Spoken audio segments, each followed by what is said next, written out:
नमस्कार दोस्तों, रक्षा अकेडमी के ऑनलाइन प्लेटफॉर्म पे आपका स्वागत है। मैं वकुल भैया आप लोग के लिए लेके आया हूँ आज एक नया वीडियो जिसका नाम है हरित क्रांति 1 एवं हरित क्रांति 2। यहाँ से भी कुछ न कुछ क्वेश्चन आपके दिखाई देते हैं क्योंकि आप सभी को पता है भाई हरित क्रांति की अवधारणा कैसे आ गई। एक छोटा सा कॉन्सेप्ट बताता हूँ आपको फटाक से कि 1947 में हमारा देश आजाद हुआ। क्योंकि आप सभी को पता है भाई 1947 से लेकर तो आज तक भी हमारा देश कृषि प्रधान अर्थव्यवस्था वाला देश है। तो 1947 में हमारे साथ हमारे एक और जो अभी गुलाब कांटे वाली स्टोरी बताया था आपको आपदा में, जो हमारा जो कांटा है पाकिस्तान, पाकिस्तान भी आजाद हो गया भाई 1947 में।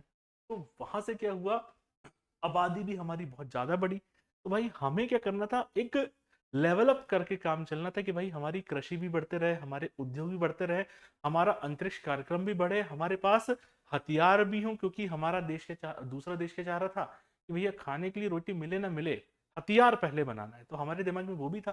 तो वो सब चीजों के चक्कर में फिर हमारे पास भारत चीन युद्ध, भारत पाकिस्तान युद्ध, तो एक समय ऐसी स्थिति आ गई कि खाने को हमारे पास अन्न नहीं था।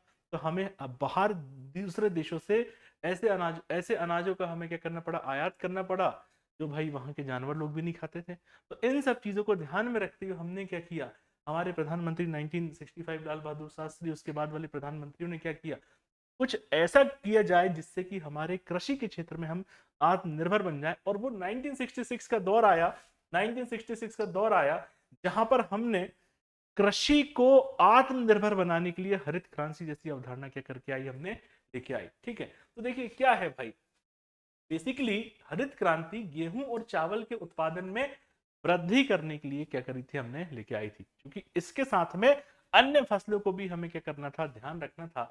तो ये जो चरण देख रहे हैं आप 1966 से 1981 वाला, प्रथम तीसरी पंचवर्षीय योजना प्रारंभ वाला, ठीक है, तीसरी पंचवर्षीय योजना प्रारंभ वाला, ये हरित क्रांति के चरण थे।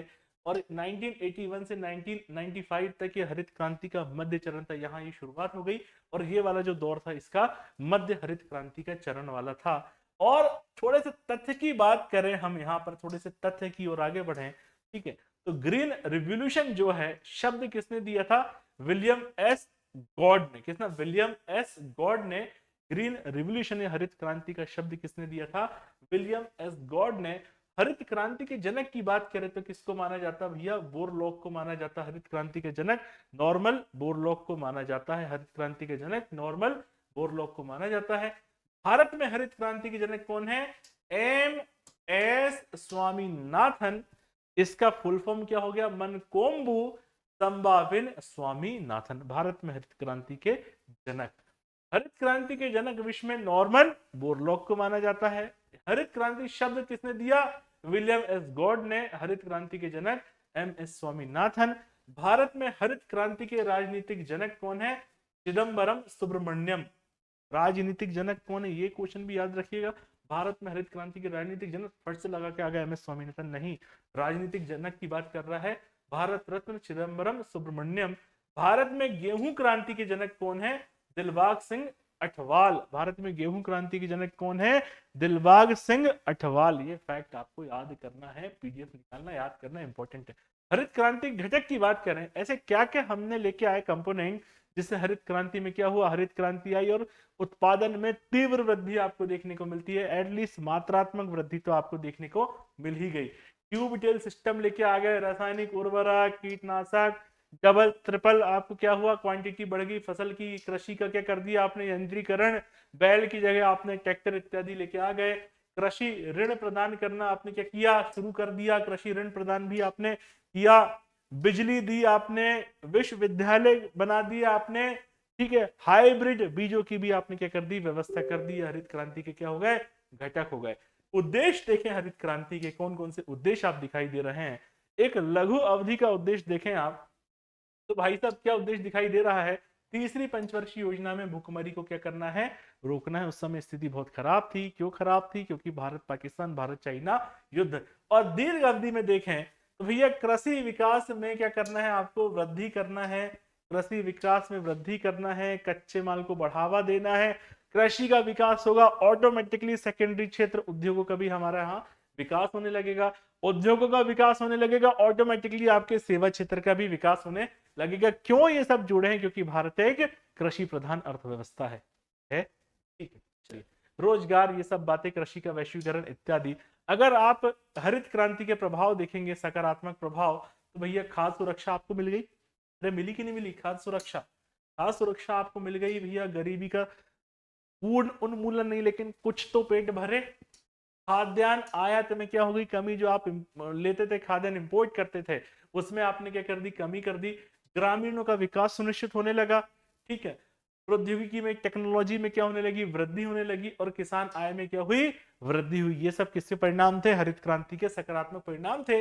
नकारात्मक परिणाम जो आपको वर्तमान में जितने भी परिणाम दिख रहे हैं, ये इसके नकारात्मक परिणाम है। जैसे मृदा उर्वरता में कमी हो गई, भूमि जल में कमी, स्वास्थ्य गिरने लगा, सीमांत एवं छोटे किसानों में ऋण जाल से फंसने लगे। ठीक है। क्षेत्रीय विषमताएं बढ़ी, कुछ क्षेत्र बहुत विकसित हो गए, कुछ अविकसित रह गए। ठीक है। किसान आत्महत्या की मात्रा, और सिर्फ गेहूं और चावल पर अधिक ध्यान दिया गया, तिलहनी फसलों पर ध्यान नहीं दिया गया। ये इसके क्या थे? प्रभाव थे। कुछ संबंधित व्यक्तियों की भी और हम यहाँ चर्चा कर लें तो भैया सबसे पहला कौन है? बोरलॉग साहब, जो हरित क्रांति के जनक माने जाते हैं। कर्म भूमि इनकी कहाँ थी? मैक्सिको। कर्म भूमि मैक्सिको। अंतरराष्ट्रीय गेहूं एवं सुधार अनुसंधान केंद्र में इन्होंने काम किया। इन्हें नोबेल पुरस्कार मिल चुका है, भारत ने पद्म विभूषण भी दिया है। ठीक है। विश्व खाद्य पुरस्कार भी मिल चुका है। ठीक है। और सबसे बड़ी बात, इनके जन्म दिवस पर, कब है जन्म दिवस? 25 मार्च। कब है इनका जन्म दिवस? किसका? इनका। 25 मार्च को इनका जन्म दिवस है। और इनके जन्म दिवस पर क्या मनाया जाता है? विश्व हरित क्रांति दिवस मनाया जाता है। क्या मनाया जाता है? विश्व हरित क्रांति दिवस। कब मनाया जा रहा है? 25 मार्च को मनाया जा रहा है। कब मनाया जा रहा है? 25 मार्च को मनाया जा रहा है। बहुत बढ़िया। अगला है भैया आपका एम एस स्वामीनाथन, मनकोम्बू संबाशिवन स्वामीनाथन। जन्म 7 अगस्त। दोनों के देखो नंबर 7 आ गए भैया, कृषि वाले सक्सेसफुल 7, और उधर 25 आ गया, उनका भी क्या हो गया? 7। ठीक है। पुरस्कार पद्मश्री मिल गया, आइंस्टीन मिल गया, रेमन मैग्सेसे से याद रखिएगा, इंपॉर्टेंट है ये। विश्व खाद्य भी याद रखिएगा, 1987 में मिला। भारत रत्न तो बहुत इंपॉर्टेंट, याद रखना भाई, पूछ सकता है आपसे, क्योंकि आपके टॉपिक में दिया गया है। कब मिला इनको भारत रत्न? 9 फरवरी 2024 को। अब आपका काम क्या है? इनको भारत रत्न मिला है, इसका मतलब है कि इनमें से इनको कौन सा पुरस्कार नहीं मिला? क्वेश्चन बन सकता है, याद रखिएगा, आपको याद करना है। ठीक है। अन्य की बात करें, अन्य और कौन कौन से व्यक्ति हैं? ठीक है। एच के फिरोजिया, इंदिरा गांधी, इंदिरा गांधी पुरस्कार लिख दिए, इंदिरा गांधी। ठीक है। और लाल बहादुर शास्त्री, ये सब पुरस्कार मिल चुके हैं। चलिए, ठीक है। तथ्यों की बात करें, हरित क्रांति प्रारंभ कब हुई थी भाई? 1966 1967 पंजाब से प्रारंभ हो गई थी, 1966-67। ठीक है।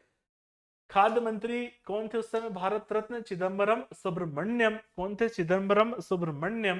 प्रधानमंत्री थे लाल बहादुर शास्त्री, प्रधानमंत्री थे लाल बहादुर शास्त्री। और ये देखिए, ये जो कुछ है ना, ये दिखाई दे रहा है आपको, ये इन फसलों का हमने पहली बार क्या किया था? प्रयोग किया था। डी वू बोना चावल ताइवान का था, नोरिना बोना चावल जापान का था, ट्रिटेकल गेहूं और राई, शक्कर प्रजाति नॉर्मल बोरलॉग ने इनको क्या किया था? लेके आया। ठीक। प्रमुख राज्यों की बात करें, पंजाब, हरियाणा, उत्तर प्रदेश, आंध्र प्रदेश, तमिलनाडु, कर्नाटक हरित क्रांति से लाभान्वित वाले क्षेत्र थे, बाकी के क्षेत्रों को लाभ नहीं मिला। ठीक है। कौन थे भैया खाद्य मंत्री? सुब्रमण्यम साहब थे। प्रधानमंत्री कौन थे? लाल बहादुर शास्त्री जी थे। चलिए थोड़ा सा आगे बढ़े। प्रथम हरित क्रांति लगभग कंप्लीट हुई, आते हैं द्वितीय हरित क्रांति में।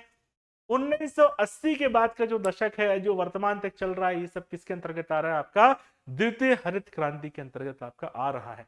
क्योंकि प्रथम हरित क्रांति में कुछ कमियां देखी गई थी, उन कमियों को सुधार करते हुए, सतत सुधार जिसको हम बोल सकते हैं, लगातार सुधार करते रहना, तकनीकों में सिंचाई, बुनाई, कटाई इत्यादि, किसानों की आय, मृदा की उर्वरता में कमी, इन सब चीजों को दूर करना, इन सब चीजों को बढ़ाना अच्छे फॉर्म में, इसलिए हमने क्या लेके आ गए? आपने द्वितीय हरित क्रांति लेके आ गए। प्रथम हरित क्रांति के दुष्प्रभावों को दृष्टिगत रखते हुए सतत कृषि को बढ़ावा देना। पूर्वी बेल्ट तो पूरा ही नहीं था हरित क्रांति में, पहली भैया इस क्षेत्र में ध्यान दिया जाने लगा। किसानों की आय को क्या करना है? दुगनी करने का लक्ष्य रखा गया। दलहन तिलहन उत्पादन को बढ़ावे का लक्ष्य रखा गया। एक फैक्ट क्या है? द्वितीय हरित क्रांति को बढ़ावा देने में सर्वाधिक योगदान किसका था? डॉक्टर एपीजे अब्दुल कलाम साहब का था।